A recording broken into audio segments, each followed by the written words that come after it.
Bulkang Bulusan pigsakat sa Alert Level 1. Ashfall event da ipaman na itatala alagad FIVOLCS asin PDRRMO padagos na pigmomonitor ang aktibidad kan bulkan. Uya ang report.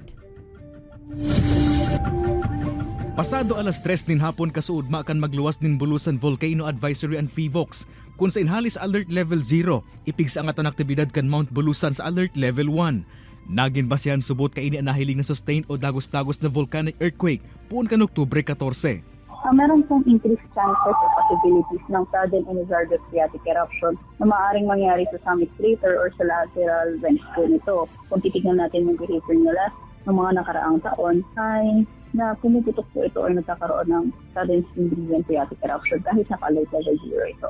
Sa presente, sigun kay Domingiano, may man sindang na irerehistrong eruption o ashfall as iba pang aktibidad na nagtataong huma sa mga banwa na nasa palibot kan bulkan. Ang Sorsogon Provincial Disaster Risk Reduction and Management Office naka-alerto na subot maski ka nasa alert level 0 sa naan bulkan. Mayor na pigbabantayan man ninda ang direksyon kan duros na posible magdara kan mga iluluwas na abo kan bulkan.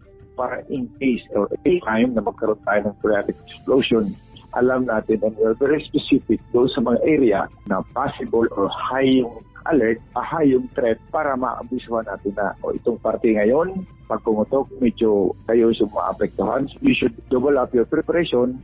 Pigpapagiramduman man kan mga otoridad at mga apektadong LGUs ng publiko.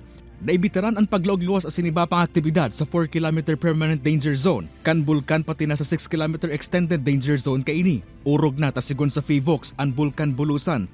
Biga na sa nang minapotok na mga pigpapahiling na sintomas o senyalis kan magiging aktibidad kaini. Ini si Chris Novello, Balitang Bicolandia.